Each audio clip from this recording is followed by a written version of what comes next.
Wabarakatuh, Pak Sari. Waalaikumsalam warahmatullahi wabarakatuh. Ya, Pak Sari mohon maaf ini di sela-sela kesibukannya mengganggu sebentar ya Pak. Siap. Iya, saya Lisna Pak dari SMP Alam Mahira. Dalam sesi kali ini saya akan melakukan sedikit wawancara singkat terkait tentang kepemimpinan pembelajaran Pak Sari sebagai kepala sekolah gitu ya. Pak Sari kan memimpin SD Alam Mahira kurang lebih berapa lama Pak? 6 tahun. 6 tahun ya. 6 tahun itu bukan waktu yang singkat ya Pak, waktu yang sangat panjang dalam menentukan cara kita memimpin sebuah satuan pendidikan. Nah, Pak Sari sejauh ini sudah pernah atau sudah sering mengalami kasus, baik itu kemudian kasus yang menyangkut dilema etika ataukah kasus yang berkaitan dengan bujukan moral, sebagai ini sedikit Pak mengkilas balik. Dilema etika itu kan kasus-kasus yang terkait dengan pengambilan keputusan yang itu apapun keputusan yang kita ambil itu benar semua, namun nilainya itu saling bertentangan. Kalau bujukan moral kemudian kasusnya pertentangan antara benar PS salah. Nah, yang pertama yang ingin saya gali dari Pak Sari itu bagaimana cara Pak Sari untuk mengidentifikasi sebuah kasus yang terjadi itu termasuk kasus dilema etika atau kasus bujukan moral. Ya, assalamualaikum warahmatullahi wabarakatuh. Sekarang Ramadan, sekarang diamankan di sekolah di SD Alam Mahira. Nah, terima kasih Umi Lisna ya dengan dilema etika dan bujukan moral. Nah, pada dasarnya dalam hal ini kasus-kasus tersebut banyak ya dalam pembelajaran dan hal ya, dalam hal untuk mengidentifikasi ini pada dasarnya ya kita lihat dulu kasusnya, kemudian kita cari informasinya, kita kumpulkan dulu informasinya, maka ini masuk dalam hal dilema etika ataupun bujukan moral. Jadi kasus-kasus tersebut ya akan kita analisa, kemudian kita lihat, kemudian bagaimana kebermanfaatannya, bagaimana dampaknya, seperti itu. Ini baru nantinya bisa kita klasifikasikan, nantinya kita identifikasi, kemudian kita tindak lanjuti. Jadi diidentifikasi dulu ya Pak, secara sesama tentunya melibatkan tim ya, tidak sendiri. Baik, nah kan waktunya lumayan lama ya Pak, sudah 6 tahun Pak Sari memimpin satuan pendidikan sekolah Alam Mahira ini ya. Dalam menjalankan pengambilan keputusan di sekolah ini, terutama untuk kasus-kasus yang kemungkinan ada dua kepentingan yang sama-sama benar atau sama-sama mengandung nilai kebajikan. Nah, biasanya bagaimana cara Pak Sari menjalankan pengambilan keputusan ini? Ya, kalau hal-hal yang seperti itu kan kita lihat keputusan ini ya dilema, ini baik, yang satu baik juga. Kemudian kita lihat ya kan di dalam satu ini kan dalam satu SD itu kan ada tim-timnya, ada bagian kesiswaan, ada kurikulum, tim yang lain, ada guru kelas, dan kemudian biasanya kalau memang itu menyangkut ya dampak yang memang ini ya sumbang saran, diskusi, kemudian rembuk kita dengan guru-guru dengan hal itu untuk menentukan keputusan mana yang baik kita ambil untuk bersama. Jadi dengan harapan dengan keputusan itu selain teman-teman bisa paham dan teman-teman mengetahui, itu juga dampak dan ditimbulkan itu luas. Berarti asas yang pertama yang diperhatikan oleh Pak Sari ketika mengambil keputusan atas kasus-kasus yang ada di Mahira ini adalah yang pertama dampak ya Pak. Dampak, kemudian kebermanfaatannya. Kalau sekiranya dampaknya tidak terlalu banyak, maka akan mengambil opsi A, atau kemudian ternyata opsi yang B lebih banyak manfaatnya, maka kita akan ambil keputusan yang opsi B gitu ya. Nah, selama ini dalam rangka pengambilan keputusan, Pak Sari punya hal-hal yang bisa dianggap efektif nggak dalam menentukan keputusan? Apa sih yang Pak Sahri anggap kayaknya paling efektif deh kalau aku mau ngambil keputusan, aku mau tempuh jalur ini? Hal yang paling efektif ya minta saran, kemudian mendudukkan, kemudian diskusi, hal-hal itu yang sangat membantu, kemudian efektif sekali dalam suatu pengambilan keputusan bersama. Karena dengan bermusyawarah kemudian bersama-sama, tentunya teman-teman mengeluarkan pendapat kemudian pandangannya masing-masing tentunya. Kalau kita ambil keputusan ini dampaknya begini, kemudian kita ambil keputusan ini tentunya banyak input lah, input yang akan kita kerucutkan kembali, kemudian kita diskusikan kembali hal-hal tersebut, akhirnya keputusan tersebut ya memang pas lah untuk dalam hal kasus tersebut. Itu.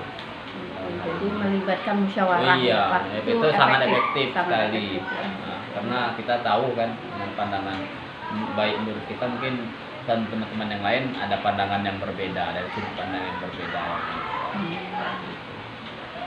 Gitu. Nah, Pak, selama proses pengambilan keputusan itu biasanya ada tantangan-tantangan nggak, Pak? Jelas lah, namanya menyangkat hidup orang banyak ini. Benar. Apalagi kemudian nilai itu benar semua iya, ya, Pak? benar itu benar semua, itu pastilah ada tantangannya. Apa tantangan paling besar ya, Pak? Tantangan yang paling besar itu yang biasanya ya keputusan yang kita ambil itu bisa dipahami dan diterima oleh semua orang. Itu yang menjadi tantangan kita untuk mengkomunikasikan kemudian menyampaikan bahwa hal tersebut insya Allah kedepannya ini loh keputusan yang kita ini kita ambil, kemudian untuk ya namanya kan kita banyak ya dewan guru, kemudian mahasiswa, ada yang lainnya yang lebih untuk itu. Jadi harapannya dengan keputusan yang kita sudah diskusikan bersama, kemudian kita menyampaikan dengan yang lebih banyak lagi, mereka menerima seperti itu, mereka paham. Kenapa sih keputusan sekolah ngambil ini? Harapannya seperti itu. Itu yang tantangan seperti itu. Meyakinkan orang Ya, banyak ya, meyakinkan orang bahwasanya banyak. keputusan yang kita ambil ini sudah yang terbaik. Iya. Ya. Nah, biasanya dalam tata kelola, biasanya Pak Sahri kalau mendapati kasus dilema etika biasanya diselesaikan di tempat atau Pak Sahri punya jadwal-jadwal tertentu? Kalau untuk kasus-kasus dilema etika, kita lihat dulu kasusnya ya.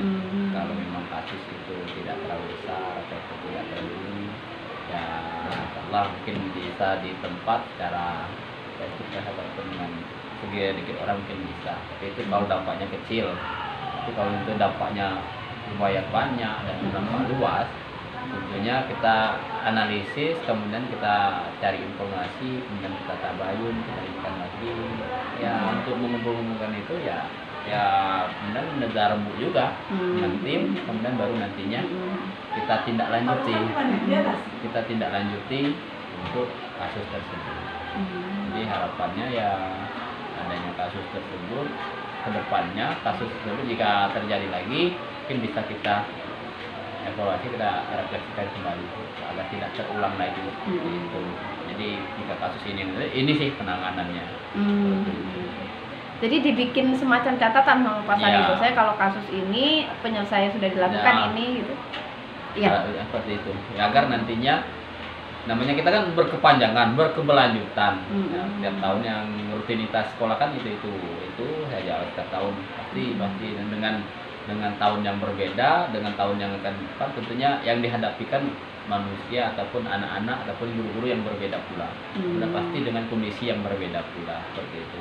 Dan potensi untuk kasus yang sama biasanya itu muncul, kemungkinan itu muncul seperti itu. Baik. Artinya kalau memang 6 tahun, ketika nanti di tahun ke-7 ada terulang lagi, kita sudah punya saving solusi ya. Oke. Nah, biasanya Pak Sahri kan tadi sudah cerita banyak ya tentang kasus-kasus yang ada, kemudian cara Pak Sahri menanganinya, kemudian tantangan-tantangan yang sering dihadapi. Biasanya Pak Sahri punya seseorang yang atau seseorang atau faktor-faktor yang selama ini membantu mempermudah pengambilan keputusan dalam kasus dilema etika ini. punya orang yang dipercaya, atau kemudian apa sih yang bisa mempermudah Pak Sari dalam penyelesaian kasus ini? Ya, dalam hal ini tentunya kita pasti perlu orang yang ahli, orang yang lebih paham, orang yang ya secara ini yang dituakan lah secara kita itu, yang bisa menyejukkan ataupun memberi nasihat ataupun memberi solusi yang menurut pandang mereka, yang secara pengalaman, kemudian secara asam garam mereka lebih dulu daripada kita, seperti itu. Tentunya itu sangat membantu itu cara-cara itu. Jadi memang ada sosok ataupun ada teman yang akan membantu sebagai rujukan ataupun masukan dalam hal-hal pengambilan. Jadi dari sudut pandang beliau dan kita pun ya namanya juga diskusi gitu. Jadi dengan persoalan ini ya baiknya bagaimana seperti itu. Dan juga ya kalau memang itu dirasa memerlukan pihak ketiga ataupun ini ya selain sekolah kan, karena pendidikan kita sekolah, kemudian di atas kita swasta kita ada yayasan salah satunya, kemudian di atas lagi kalau memang itu kita ada dinas pendidikan dan pengawas kita welcome dengan hal-hal yang seperti ini. Persoalannya tidak jadi masalah kalau memang itu menyangkut pendidikan, menyangkut hal-hal seperti itu, ya sangat welcome sekali itu. Alhamdulillah pengawasan. Artinya memang kita tidak berdiri sendiri ya Pak. Kalau misalnya kemudian kasus itu dirasa masih sederhana, mungkin keterlibatan rekan-rekan di dalam sekolah mungkin bisa membantu. Tapi kalau kasus ini sudah pada tahap yang agak lebih rumit, melibatkan yayasan atau dari Diknas ya, baik itu pengawas sekolah yang bersentuhan langsung dengan kita ya. Nah, ini untuk pertanyaan closing nih Pak Sari. Dari hal yang sudah disampaikan tadi, baik dari saya maupun dari Pak Sari, itu pembelajaran apa yang dapat Pak Sari petik dari pengalaman Pak Sari mengambil keputusan terkait kasus dilema etika? Ya ternyata dari yang kita ini ya ini jelas kita kalau kita diamanahkan sebagai seorang pemimpin itu ternyata dalam hal mengambil keputusan itu tidak mudah, tapi dalam artian ya bukan seperti menyerah ya, tapi yang jelas kita perlu masih membutuhkan masukan, kemudian kita harus bersikap terbuka, apalagi menyangkut hajat hidup orang banyak dan berdampak luas. Jadi ya pelajaran mengambil ya apapun yang terjadi, kemudian apapun yang kita ambil keputusan itu, istilah selagi itu untuk kebaikan, ya akan bangkit. Pasti respon ataupun reaksi dari teman-teman itu ada yang pro dan kontra pastinya. Tapi selagi itu masih dalam tahap kebaikan, lanjutkan aja, bismillah aja, insyaallah. Oke, baik. Pak Sari, jawabannya insya Allah sudah saya rangkum. Terima kasih banyak. Mudah-mudahan mencerahkan baik bagi saya sebagai yang mewawancara maupun Pak Sari sebagai responden pada hari ini. Terima kasih Pak Sari. Sama-sama, semoga sukses perjalanan jadi kepala sekolahnya. Selamat beraktivitas. Ya, Mbak juga sukses dengan kegiatannya. Oke. Sip. Baik ya, assalamualaikum warahmatullahi wabarakatuh. Pak Hadi, gimana kabarnya nih? Alhamdulillah sehat. Alhamdulillah. Baik, Pak Hadi, gimana kabarnya sekolah Langit Biru? Alhamdulillah terus berkembang. Kabarnya lagi NBK ya sekarang? Sekarang lagi NBK dan dalam proses ya, karena memang NBK pertama kita gitu kan. Iya, Pak, seperti kemarin diawali saya sudah prolog dengan Pak Hadi ya via WA. Hari ini saya akan mengadakan sesi wawancara dengan Pak Hadi terkait kepemimpinan pembelajaran di sekolah Langit Biru ini. Dimulai ya Pak ya. Iya. Oke, Pak Hadi mungkin sudah sering mendengar istilah dilema etika dan rujukan moral ya. Dimana kalau dilema etika itu lebih kepada ada sebuah kasus yang kemudian menuntut kita untuk mengambil keputusan. Apapun yang kita ambil, semuanya nilainya adalah nilai kebenaran. Namun antar nilai ini bertentangan. Kemudian ada yang kedua, rujukan moral. Kalau rujukan moral ini sudah pasti hal itu bisa benar bisa salah. ya. Nah, sebagai pemimpin satuan pendidikan, Pak Hadi selama ini bagaimana Pak Hadi menjalankan mengidentifikasi dulu? Bagaimana kemudian upaya Pak Hadi dalam mengidentifikasi apakah kasus ini kemudian kasus dilema etika ataukah kasus ini kasus bujukan moral? Nah, jadi makasih Bu Lisna ya atas pertanyaannya. Jadi gini, memang sebenarnya masalah dilema etika dan bujukan moral itu kan istilah yang secara jujur saya sebagai kepala sekolah itu baru ya. Walaupun fenomena dilema etika dan bujukan moral itu kita temui setiap hari di sekolah seperti itu ya. Yang itu berkaitan erat dengan keputusan yang akan diambil oleh kepala sekolah ataupun kemudian oleh satuan-satuan yang ada di bawah kepala sekolah seperti itu. Nah, bagaimana kemudian mengidentifikasi masalah? Jadi memang yang kita lakukan di Sekolah Langit Biru itu sebenarnya yang pertama itu adalah ketika kemudian ada dua hal ini sama-sama memiliki nilai maslahat yang besar, nilai manfaat yang besar, dan mudaratnya sedikit nih. Ya, dua pilihan ini mudaratnya sedikit ataupun kemudian kerugiannya sedikit nih. Ya, bahkan bisa dikatakan dua-duanya ini sama-sama tidak mengandung resiko mudarat seperti itu ya, ataupun resiko yang akan mengalami kerugian dan lain sebagainya. Maka kemudian ini yang kita identifikasi sebagai dilema etika kan seperti itu. Nah, misal nih yang kemudian harus kita yang baru saja kemudian kami hadapi itu berhadapan dengan ANBK atau Asesmen Nasional Berbasis Komputer ini. Di satu sisi memang ada misinformasi di awal gitu, karena pada waktu pengumuman untuk pendaftaran siswa Sekolah Langit Biru untuk mengikuti ANBK itu posisi kami masih di kelas 4. Saya pikir memang kelas 4 kan tidak akan mengikuti ANBK, ternyata mereka kan naik kelas 5 ternyata. Nah, sehingga kita harus beradaptasi dengan cepat, mengambil keputusan dengan cepat, termasuk keputusan mengadakan sarana dan prasarana terkait dengan ANBK mandiri gitu. Nah, memang ada opsi ANBK non mandiri, tapi bagi kami memang lebih luas dan lebih baik, lebih tidak kemudian merepotkan pihak manapun kalau kita melakukannya secara mandiri seperti daripada non mandiri.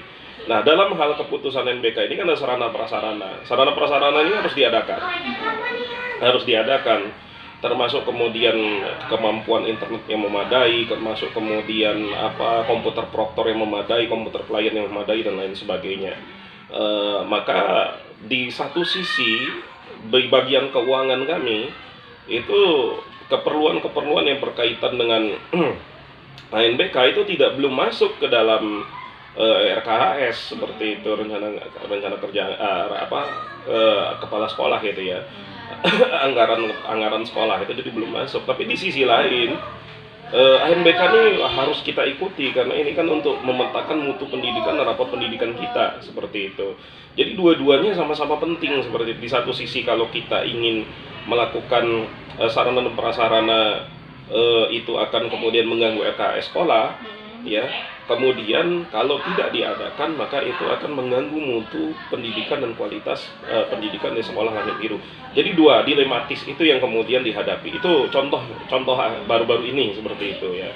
Itu contoh baru-baru ini, dan contoh lainnya banyak sebenarnya berkaitan kemudian dengan dilema etika, apalagi di sekolah alam. Nah, sekolah alam itu rata-rata ya banyak dilema etika ya. Apa saja yang kita hadapi itu pasti ada manfaat, ada mudarat, ada manfaat, ada mudarat. Kemudian ada juga dua hal yang manfaatnya sama-sama besar seperti itu. Baik, saya konfirmasi ulang, mungkin kalau cara Pak Hardi mengidentifikasinya adalah melihat dari kemudian ini banyak kebermanfaatannya kah atau banyak mudaratnya itu ya Pak? Iya. Nah, jadi kan dua skalanya sama-sama tuh. Tapi kan memang ada yang namanya skala prioritas kan. Skala prioritas itu. Jadi mana skala prioritas yang kemudian kita prioritaskan gitu. Nah, ANBK tadi contoh ANBK tadi ya mau tidak mau kita harus adakan. Gitu ya. Prioritasnya adalah mengikuti ANBK dengan sebaik-baiknya. Maka kemudian kita lihat anggarannya. Oh, di anggaran ada nggak yang kemudian bisa kita gunakan untuk pelaksanaan, untuk penggunaan. Oh, ternyata masih ada anggaran dana tak terduga yang bisa kita gunakan. Maka itu yang kemudian anggaran itu yang kita gunakan untuk kemudian pelaksanaan ANBK kayak gitu. Baik, itu tadi juga sudah termasuk kayaknya langkah-langkah dalam Oh bahagia iya. atau menentukan oh ini dilema etika harus bagaimana. Iya. Gitu ya. Jadi memang ada skala prioritasnya ya. Jadi mana yang kemudian bisa ditunda, mana yang kemudian tidak bisa ditunda. Memang dua-duanya manfaatnya besar, ya manfaatnya sama-sama besar. Tetapi mana yang manfaatnya ini bisa ditunda dulu nih. Ini tidak terlalu mendesak, dan ini yang paling mendesak itu yang didulukan biasanya dengan kita. Karena kan kita biasanya kan diidentifikasi juga nih ada masalah-masalah yang bisa kemudian diselesaikan dengan cepat, harus kemudian keputusan cepat, dan ada juga kemudian masalah-masalah yang bisa dipending terlebih dahulu. Yang dipending itu bukan berarti kemudian masalahnya tidak penting, tapi memang waktu untuk menyelesaikan masalah itu masih panjang, dan kita masih bisa membuat sebuah keputusan yang strategis sebelum masalah itu datang gitu ya, sebelum kemudian masalah itu terjadi seperti itu. Jadi kalau ini kalau saya konfirmasi ulang, mungkin cara paling efektif bagi Pak Hadi untuk menentukan ini dilema etika atau bukannya itu adalah dengan melihat tadi ya dampak dan manfaat. Iya, dampak dan manfaatnya sih. Kalau langkah-langkah dalam penyelesaian pengambilan keputusan biasanya dengan skala prioritas ya Pak. Iya, dengan skala prioritas. Ini memang sama-sama penting, punya nilai yang sama-sama benar. Iya. Kita perhatikan lagi yang mana yang lebih urgen gitu ya. Yang penting lebih urgent ya. Kalau dalam pelaksanaan pengambilan keputusan biasanya apa tantangan yang paling berat Pak Hadi? Keputusan yang pertama, keputusan yang paling berat itu masing-masing bidang itu memiliki. Tantangannya apa tuh? Iya, masing-masing bidang dan satuan yang ada di bawah ini kan punya argumen masing-masing ya. Punya argumen yang sama-sama ingin mempertahankan, sama-sama ingin, bukan mempertahankan lah, bahasa saya itu sama-sama ingin saya akan melakukan ini karena alasannya ini gitu. Dan alasannya itu masuk akal sesuai dengan visi dan misi sekolah. Contoh gini, ada satu kelas misalnya yang ingin melaksanakan kegiatan fun cooking misalnya ya. Tapi fun cooking itu tidak kemudian dibiayai oleh sekolah, karena pembiayaan sekolah itu dalam 1 tahun hanya 2 kali fun cooking, sedangkan kelas itu mau tidak mau harus melakukan fun cooking Pak, karena benar-benar sesuai dengan temanya ini Pak, kayak gitu ya. Sesuai banget dengan temanya dan lain sebagainya. Oke, kita sampaikan kemudian ke bagian anggaran, ini seperti apa, ini seperti apa, ini seperti apa. Ternyata bagian anggaran bilang ini nggak bisa Pak, karena memang sudah pagu anggarannya sudah segitu, udah dikeluarkan, ini nggak bisa. Iya kan? Ini kan dua hal yang bentrok gitu ya. Nah, sama-sama penting, tapi bagaimana tantangannya itu adalah bagaimana kedua-dua hal yang kemudian dua satuan ini, di satu wali kelas, di satu bagian keuangan ini, itu bisa sama-sama mengerti dan paham kondisi masing-masing gitu. Sehingga kemudian muncul kemudian solusi-solusi yang konstruktif ya. Konstruktif, bukan kemudian saling ngedumel gitu. Nah, itu tantangannya. Karena kita mengelola manusia, itu pasti berat. Kalau kita ngelola komputer, itu dihadapin aja loh. Udah selesai kayak gitu kan.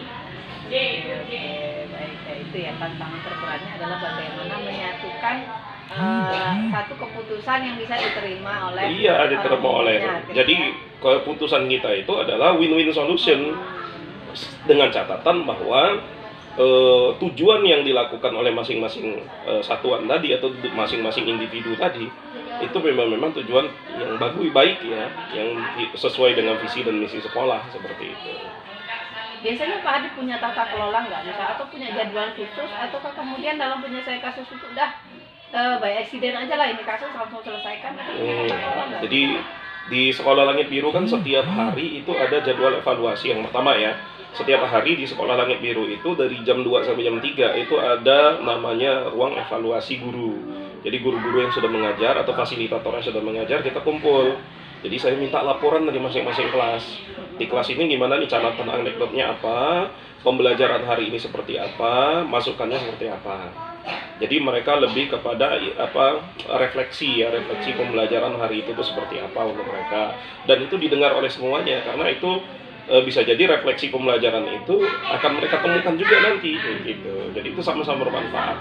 Nah, dari kemudian evaluasi setiap hari itu kita biasanya memetakan masalah tuh. Oh, masalah yang dihadapi fasilitator secara umum apa, masalah yang dihadapi oleh kemudian kelas masing-masing itu apa, kemudian ada nggak kemudian bentrok kepentingan ya, dalam tanda kutip bentrok kepentingan itu apa, sekolah pengennya seperti ini, wali kelas melakukan seperti ini, tapi memang tujuannya sama gitu ya. Nah, itu yang kemudian kita lakukan. Kemudian yang kedua itu biasanya ada kemudian evaluasi di tingkat manajemen. Evaluasi tingkat manajemen itu tiap hari. Tiap hari juga. Jadi setelah guru-guru evaluasi, kami juga evaluasi.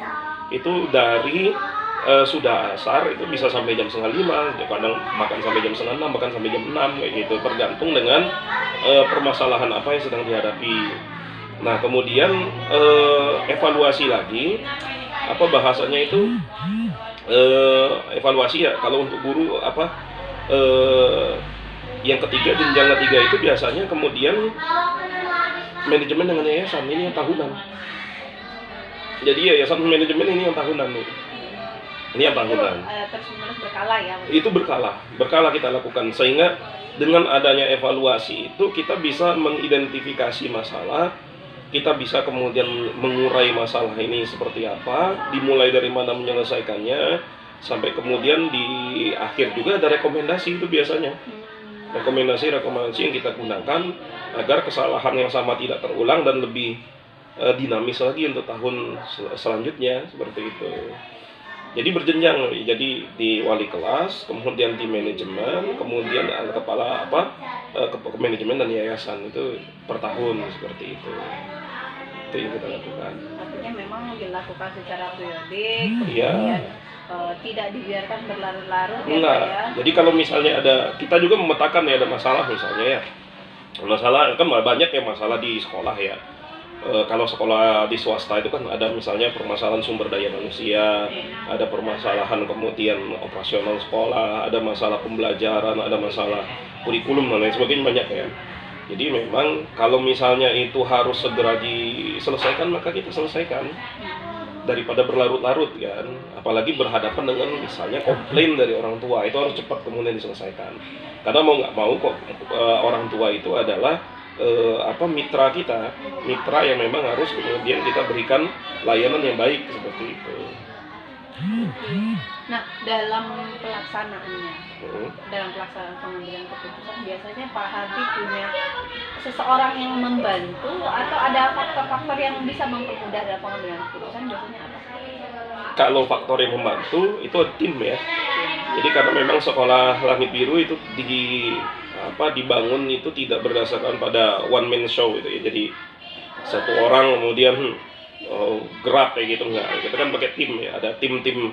Kita bikin super tim namanya. Jadi bukan Superman, kita bikin super tim. Jadi tim itu yang kemudian membantu untuk kelancaran ataupun kemudian bertanggung jawab terhadap sekolah seperti itu ya. Termasuk kemudian memberikan masukan, kemudian ikut dalam rapat, kemudian didengar pendapat dan lain sebagainya. Jadi memang ada tim khusus sekolah Langit Biru, itu disebut sebagai tim, saya bilang sebagai tim manajemen tadi gitu ya. Itu yang bertanggung jawab pada SD, TK, kemudian keuangan sekolah dan lain sebagainya. Jadi di situ. Kemudian yang kedua itu kan domainnya jelas ya, ada domain sekolah, ada domain yang memang itu bukan wewenang sekolah gitu. Dan domain itu biasanya bukan wewenang sekolah, itu domainnya yayasan. Nah, maka kalau domain yayasan baliknya lagi ke yayasan. Ya, seperti itu. Ya, misalnya pada waktu melakukan pembangunan sekolah dan lain sebagainya, kita diberikan kebebasan oleh yayasan untuk silakan mau bangun apa aja silakan, asalkan dananya memang cukup dan lain sebagainya. Tapi kita kemudian tetap laporan dengan yayasan. Ini masukan nih seperti apa, kita mau bikin perpustakaan Mas misalnya, atau perpustakaan Pak di bawah, jadi pertimbangannya seperti apa, kita minta masukan dengan yayasan. Jadi seperti itu, sehingga kemudian hubungan di yayasan dan sekolah itu bisa berjalan dengan baik gitu. Baik, menarik sekali ya Pak Adi. Artinya memang di setiap satuan pendidikan punya tata kelola dalam pengambilan keputusan itu. Iya, benar. Jadi berjenjang ya. Jadi kalau misalnya masalah itu bisa selesai di tataran kelas, misal nih masalahnya dengan wali murid atau ada masalah dengan sesama siswa, maka itu selesainya di wali kelas. Kita berikan wewenang untuk wali kelas itu untuk menyelesaikan masalahnya. Silakan selesaikan masalah itu gitu ya. Nanti kepala sekolah dapat laporan kan, karena laporan tiap hari evaluasi kan tahu gimana Bu udah diselesaikan, sudah Pak, alhamdulillah gitu kan, selesai. Tapi kalau memang tidak, yang dirasa itu perlu untuk kemudian dilaporkan ke bagian kurikulum misalnya, ya silakan laporkan ke bagian kurikulum gitu. Jadi kalau memang tidak selesai juga, baru kemudian ke kepala sekolah memfasilitasi seperti itu. Nah, kalau memang tidak selesai juga kemudian di kepala sekolah, maka kemudian kepala sekolah gelar masalah. Jadi manajemen, kemudian yayasan, kemudian perwakilan guru ya duduk baru gitu. Ini masalahnya ini nggak bisa diselesaikan seperti ini. Gitu. Jadi seperti apa kayak gitu. Ya, menarik sekali. Kalau mengelola satuan pendidikan itu artinya kita bukan hanya berbicara tentang saya dan kamu, tapi kita semua ya. Dan itu harus mempertimbangkan bagaimana kemudian keputusan yang diambil itu bisa baik buat kamu, buat semua gitu ya.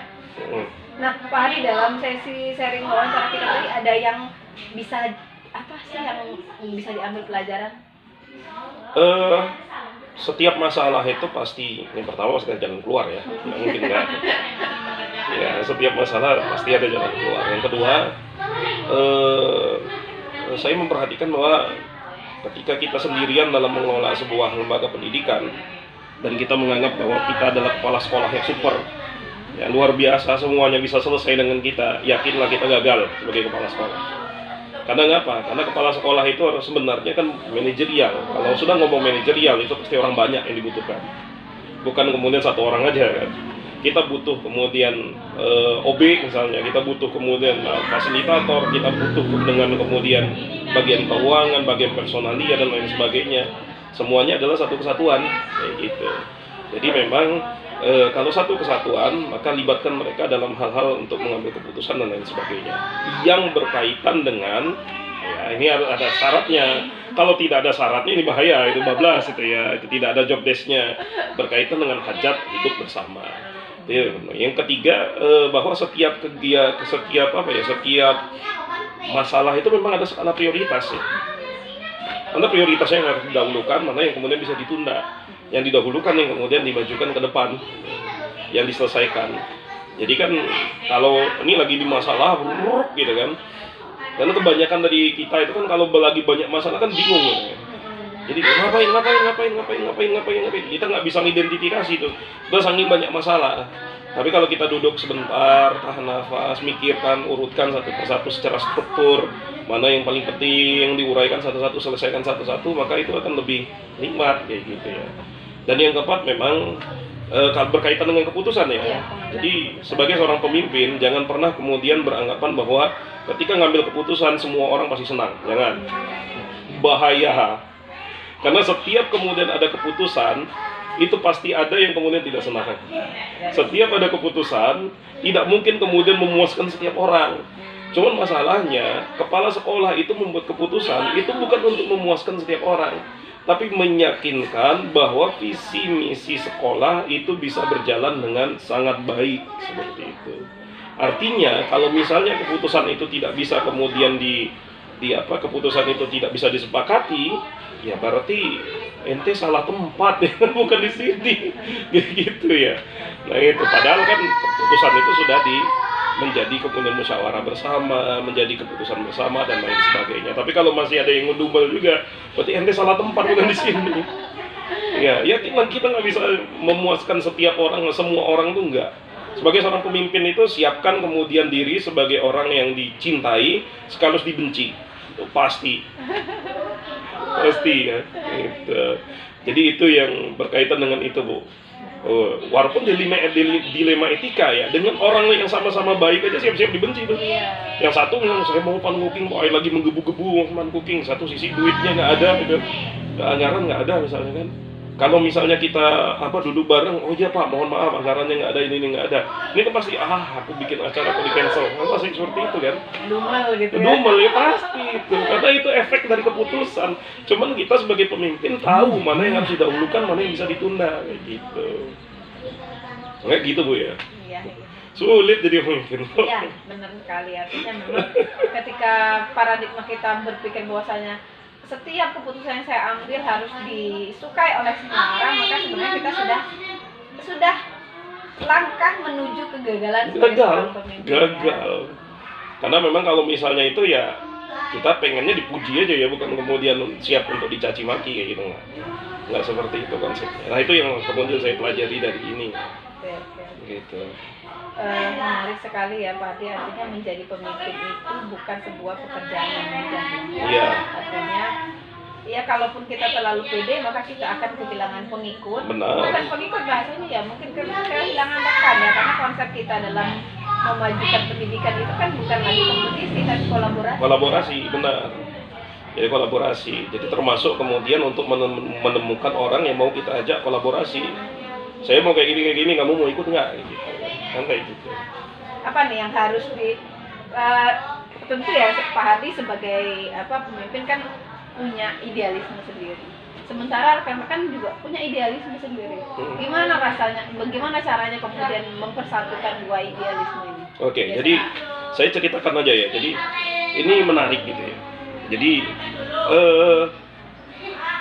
di dalam sebuah sekolah itu ya, saya merasa bahwa saya bersyukur kemudian untuk diamanahkan menjadi pemimpin di Sekolah Langit Biru, jadi kepala sekolah Langit Biru. Kenapa? Karena setiap saya berhadapan dengan teman-teman, berhadapan dengan rekan guru, rekan manajemen dan lain sebagainya, yang saya pikir, yang kemudian ide yang kami pikirkan itu tidak pernah kemudian ide untuk memperkaya diri sendiri, tapi ide untuk kemaslahatan sekolah. Jadi ketika kemudian saya misalnya bentrok dengan bagian keuangan, saya bentrok dengan bagian personalia, saya bentrok dengan teman-teman, itu bentroknya itu bukan karena kepentingan pribadi, tapi karena kepentingan sekolah. Persepsi kita aja yang beda, kayak gitu kan. Persepsi saya ingin sekolah ini maju dengan kayak gini. Persepsi yang satu lagi, saya nggak seperti itu Pak, saya pengennya seperti ini. Tak wajar kemudian ini terjadi perbedaan, tapi yang saya syukuri itu adalah perbedaan pendapat itu bukan kemudian dalam ranah untuk memperkaya diri sendiri gitu, untuk mendapatkan keuntungan pribadi seperti itu enggak. Motifnya itu di motif tindakannya itu didorong oleh cintaan terhadap sekolah gitu. Dan itu merupakan suatu perbedaan pendapat yang menurut saya sangat sehat. Bahkan perlu perdebatan itu. Kalau tidak ada perdebatan itu dibuka, tidak ada perbedaan pendapat itu dibuka, maka saya otoriter dan sebagai pemimpin kan. Jadi ketika itu dibuka, itu kan demokratis ya, sifatnya seperti itu. Nah, jadi bagi saya pendapat tapi tetap sehat. Iya, berbeda pendapat tapi tetap sehat. Karena motifnya ya. Jadi kalau misalnya sudah tidak sehat itu, kalau misalnya saya dapat untung berapa, yang dapat untung berapa, udah itu sudah sangat tidak sehat itu. Pasti akan terjadi konflik yang besar dan sebagainya. Tapi kalau misalnya masih perbedaan pendapat untuk membesarkan sekolah, untuk mengembangkan sekolah dan lain sebagainya, maka itu adalah perbedaan pendapat yang menurut saya sangat sehat gitu ya. Dan itu yang sebenarnya perlu untuk dipupuk gitu. Betul-betul perlu untuk dipupuk kayak gitu. Jadi yang diinginkan oleh saya sebagai kepala sekolah, guru-guru saya itu bukan kemudian ini saya melakukan ini karena ada Pak Hardi, atau kemudian karena ada kepala sekolah, karena disuruh kepala sekolah, karena ini kepala sekolah. Cita-cita ideal saya itu adalah bagaimana guru-guru itu melakukan sebuah tindakan itu bahwa ini visi sekolah gitu. Ini visi dan misi sekolah. Yang saya lakukan itu berdasarkan visi dan misi sekolah kayak gitu. Ketika pun saya berhadapan dengan kepala sekolah yang memiliki perbedaan pendapat, ya nggak jadi masalah. Kita bisa saling tukar pikiran, kita saling berdiskusi, bila perlu berdebat, nggak jadi masalah kayak gitu kan. Nah, asalkan motifnya lagi adalah bagaimana motifnya itu adalah motif mengembangkan sekolah dan visi dan misi sekolah seperti itu. Nah, kalau sudah seperti itu menurut saya itu fasilitator yang sudah sangat ideal. Jadi tindakannya bukan lagi karena individu, tapi tindakannya sudah karena cita-cita bersama, dibingkai dengan cita-cita bersama itu. Itu, Bu. Tadi tidak terasa nih waktu sudah habis, tapi banyak sekali hal-hal yang kemudian jadi catatan buat saya ya, yang bisa diambil pelajaran dari bagaimana Pak Hardi kemudian memimpin sekolah Langit Biru hingga sampai seperti sekarang. Pak Hardi, terima kasih banyak. Next time mungkin kita akan ada sesi wawancara lagi dengan topik yang mudah-mudahan lebih hangat dari ini ya. Sehat selalu ya Pak Hardi, sukses sekolah penggeraknya. Amin. Oke. Iya. Terima kasih. Iya. Apa Bang?